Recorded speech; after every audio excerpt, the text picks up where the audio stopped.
Hi friends, நான் உங்கள் இந்திரா பேசுகிறேன். லா ஆஃப் அட்ராக்ஷன் முறையில் நம்ம நினச்சதை அடையிறதுக்கு 3 ஸ்டெப் இருக்குங்க.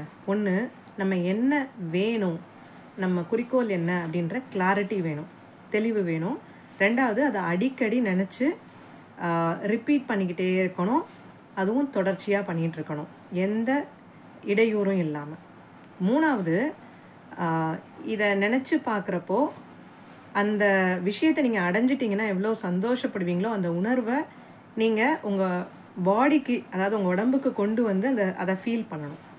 இப்போது நிறைய பேர் இதை பார்க்குறவங்க சொல்லுவீங்க, எனக்கு கோல் என்னன்னு நல்லா தெரியுங்க, அண்ட் அதை நான் அடிக்கடி நினச்சி பார்த்துட்டு தான் இருக்கேன், ஆனாலும் எனக்கு நடக்க மாட்டேங்குது அப்படின்னு. ஆமாங்க, ஏன்னா இந்த 3வது பாயிண்ட் பண்ணலைன்னா ஃபஸ்ட் 2 பாயிண்ட் தெளிவாக பண்ணாலும் நம்மளால் அதை அடைய முடியாது. ஸோ இப்போது கண்ணை மூடிட்டு நீங்கள் ஊறுகாய் நினச்சிக்கோங்க அப்படின்னா நிச்சயமாக உங்களால் ஊறுகாய் சுவையை வந்து கொண்டு வர முடியும். அதே மாதிரி உப்பு சுவையை கொண்டு வரணும் அப்படின்னா உப்பு சுவையும் கொண்டு வர முடியும். ஏன்னா அதெல்லாம் நம்மளுக்கு எப்படின்னு பரிச்சயம் இருக்குது. இப்போ இந்த கோல், அந்த நீங்கள் என்ன வேணும்னு நினைக்கிறீங்களோ அந்த விஷயத்தை நீங்கள் அடைஞ்சிட்டா என்ன சந்தோஷம் உங்களுக்கு கிடைக்கும், நீங்கள் எவ்வளோ பூரிச்சு போய் உங்களோட உணர்வெல்லாம் எப்படி இருக்குன்றத உங்களுக்கும் பிரபஞ்சத்துக்கும் ஒரு பரிச்சயம் கொடுக்கணும் அப்படின்னா நீங்கள் அதை கண்ணை மூடி அந்த உணர்வை உங்கள் உடம்புக்குள்ளே அடிக்கடி அதை கொண்டு வந்துகிட்டே இருக்கணும் இதை பற்றி நினைக்கிறப்போ. அப்போது பிரபஞ்சமானது என்ன பண்ணும் அப்படின்னா இந்த குவாண்டமில் வந்து, அதாவது இந்த பிரபஞ்சத்தில் இருக்கிற அலைவரிசையில் நீங்கள் அந்த ஃபீல் பண்ணுற அலைவரிசையை மேட்ச் பண்ணி உங்களோட குறிக்கோள் என்னவோ அதை உங்களுக்கு அடைகிறதுக்கு உதவி பண்ணும். ஒரு சின்ன எக்ஸாம்பிள் நான் சொல்கிறேன். நான் காலேஜ் படிச்சுட்டு இருந்தப்போ ஒரு அங்கிள் வந்து தமிழ செட்டியார் புக்கு ஒன்று படிச்சுட்டு இருந்தார்.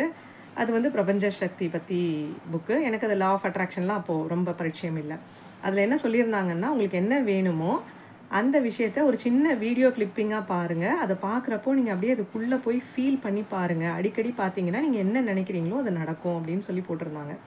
ஸோ எனக்கு வந்து காலேஜில் யூனிவர்சிட்டி ரேங்க் வாங்கணுன்றது அப்போதைக்கு ஆசையாக இருந்தது.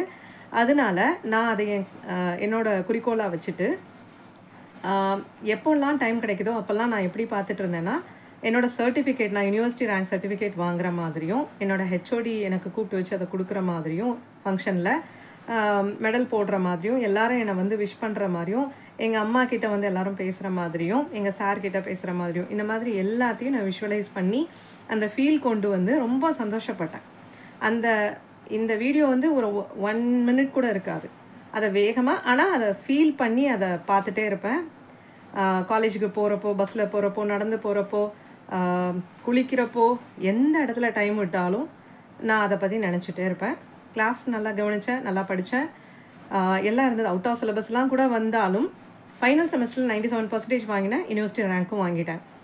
இது வந்து லா ஆஃப் அட்ராக்ஷன் அப்படின்ற விஷயம் எனக்கு வந்து இப்போது அந்த புரிதலை கொடுக்குது.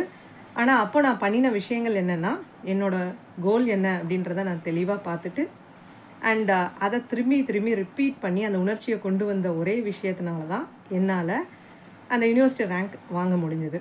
ஸோ இதே மாதிரி எக்ஸ்பீரியன்ஸ் நீங்களும் பண்ணியிருப்பீங்க. பட் அது லா ஆஃப் அட்ராக்ஷனாக என்னன்றது உங்களுக்கு தெரியாமல் இருந்திருக்கலாம். அந்த மாதிரி எக்ஸ்பீரியன்ஸ் ஏதாவது இருந்ததுன்னா இங்கே ஷேர் பண்ணுங்கள். இல்லை உங்களோட குறிக்கோளை நீங்கள் இதை ஒட்டி, இப்போ நான் சொன்ன ஸ்டெப்ஸை ஒட்டி நீங்கள் ஃபாலோ பண்ணி அதை வந்து நீங்கள் அடைஞ்சதுக்கப்புறம் உங்களோட எக்ஸ்பீரியன்ஸை இங்கே ஷேர் பண்ணுங்கள்.